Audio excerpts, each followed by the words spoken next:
Vážený pán predseda, vážený pán minister, vážené kolegyne, kolegovia. Po tých všetkých utrpnostiach a zákonoch, ktoré by v anglickom parlamente neprešli cez vrátnika, sa tu dostáva návrh normy, o ktorej môžeme aspoň debatovať, pán minister. Naozaj, že to, že ste tu donesli minule, to vám nezabudnem, keď takto poviem, že v tom, že jak hazardujete. Toto sa javí ako vec, ktorá je hľadaním niečoho, ale veľmi, veľmi opatrným hľadaním niečoho. Tak naozaj, to chcem podotknúť, že priznávam určitú chuť riešiť a byť možno aj reštriktívny a možno aj nejaký meniť zaužívaný postup. Pri tejto príležitosti si neodpustím jednu poznámku, že ma prekvapuje neprítomnosť pána Poláka, ale nebudem to vyhodnocovať nejako ináč, len to skonštatujem. Čiže to treba oceniť, že je tam určitá možnosť, že je možné na tieto veci, ktoré boli z neba, ako sa pre niekoho hovorí, a boli, či prší, alebo neprší, či sneží, alebo mrzne, stále na pošte boli, tak sa začínajú nejakým spôsobom, je tam určitý predpoklad komplikácie, hej, a dožadovania sa určitého konania, respektíve nekonania. Takže to oceňujem v tejto chvíli.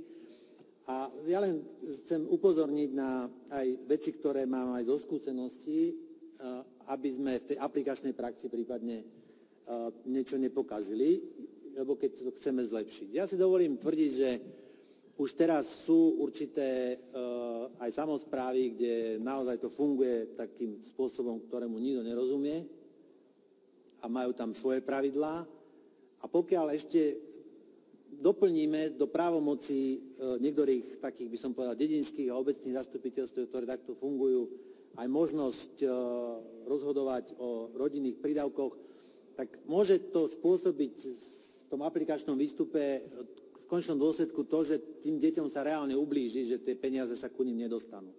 Lebo čo jedna ruka, na každej ruke niečo zostane. No.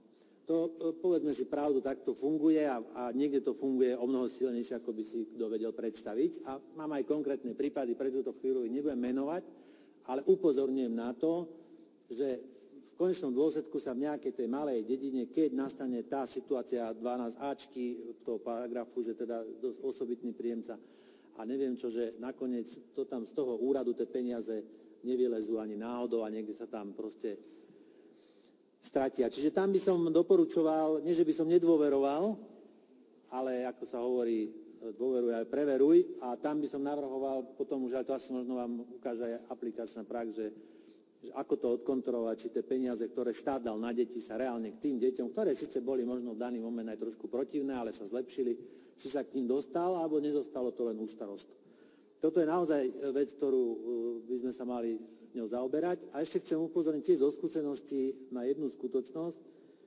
A tento zákon tiež hovorí o tom, že teda, kedy sa vyplácajú, nevyplácajú, a nevyplácajú sa vtedy tie prídavky a príspevky k prídavkom, keď to dieťa je zverené do iného ústavu. A ja vám poviem naozaj aj prípad, ktorý až bolí povedať, ale je. Že existuje niekde malý chlapec, ktorý je slepý v jednej osade a proste ho volajú, že nech ho dajú do ústavu, ale oni ho do toho ústavu nedajú, lebo však by nedostali peňaží. A toto chcem naozaj, hľadajme spolu, prípadne sa zamyslíme. Ja nechcem generalizovať, ja budem najposlednejší z posledných, ktorý by generalizoval, lebo to je príčinou nešťastia v konečnom dôsledku. Ale treba citlivo vyhodnocovať prípady, ktoré sa stávajú, a štatisticky sa stávajú častejšie, ako by si to pripúšťal.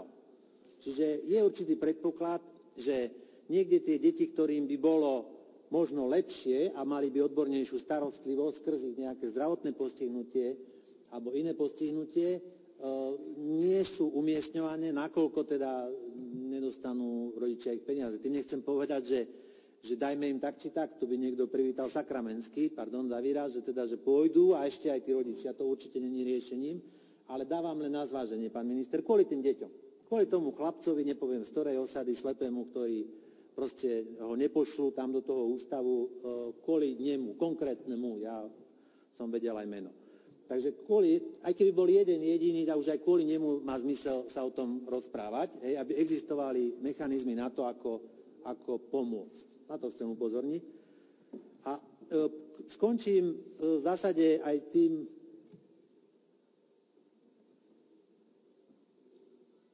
teraz hovorím prípadne pre tých, ktorí toto pozerajú na stránke NRSR, že keď prestávam hovorím preto, lebo naozaj tento parlament sa vyznačuje rôznymi znakmi, ale vyznačuje sa jedným takým znakom, ktorý tu je bežný, a to je neúcta vzájomná. Sa nectíme, že niekto tu hovorí a niekto druhý sa tu baví. No a mňa to, keďže ma to ruší, takže ja som tak trpezlivý, že počkám, kým si dohovoria, a teda už dohovorili a pokračujem ďalej. Ale poprosím prípadne, kľudne, pokiaľ vám to nevadí, ale upozorňujem, že mne to vadí. Tak mi vadilo včera, že sa niekde fajčilo, a keď som povedal, že mi to vadí, že sa tam fajčí, napriek tomu sa tam fajčilo. Už tak si tu my žijeme, toto sa volá Parlament Slovenskej republiky, Národná rada Slovenskej republiky. Pán minister, chcem skončiť s tým, že ešte jedna skutočnosť dôležitá, spomenul ju pán Mihál, a spomenul ju úplne na mieste. My sme sa tým, čo tu stvárate, dopracovali k hrozivým výsledkom. To by jeden nepovedal, že čo sa dá zlou sociálnou prácou spáchať v krajine. To sa už nedá ani oklamať, to sa už nedá ani skryť, to už proste s tým nič neurobíte, a je to faktom. A áno, jeden z možných nástrojov, ako na tú tému účinne začať debatovať a hľadať riešenie, je aj to, čo spomínal pán Mihál. A ja som jeden z prvých, v tomto opačnom garde som, nie jeden z posledných, jeden z prvých, ktorý by som bol proaktívny v tom, že by sme definovali, že čo si štát myslí, aj koniec koncov, akej kondícii sa cíti, to je tiež dôležité, lebo tu sa preceňujete, že koľko si myslíte, že viete rozdať. Čiže v akej kondícii je a ako si myslí, že je potrebné podporovať. Ja som dlhé čas trávil v Číne, nie som priateľom riešení, ktoré zaváňajú určitým na hrane. To je možno, hovoríme o hrane, ale my sme, a tiež mali určitý s tým problém, prijali také závažné rozhodnutie, ktoré má v aplikačnej praxi sa niekde objavilo úplne obľudným spôsobom. To nehovorím, ale my sme tiež veľa pokazili. Strašne veľa sme pokazili. Už to priznajte konečne. A je na čase hľadať riešenie. A jedno z riešení môže byť aj to, že si povieme teda, že po aké dieťa bude štát prispievať, a potom už je to na slobodnej vôli. Nedaj Bože, ak ma niekto chytil za slovo, že tie deti nemôžu mať. Však nech sa páči. Teda sa tešiť z každého živého stvorenia, ktoré na svet príde, ktoré na ňom prežije dôstojný život, lebo to je tiež dôležité. To, čo som ja videl na Spiši, nemá s dôstojnosťou nič spoločné. To sa nehrajte tu na humanistov, to sa pozrite do zrkadla, a to, pokiaľ budete prehliadať ešte dlhšie, tak nehovorte, že ste tu nejaký, že tomu máte cítenie, nemáte. To je práve opačne. A však o tom ešte bude reč. Čiže, pán minister, naozaj pre túto chvíľu verím, že budete odvážnejší, a keby na mojom hlase záležalo, tak vám ho teraz slúbim. Ale viete, tu na mojom hlase nezáleží nič, ale už vám to len deklarujem, že to je jedna z možností.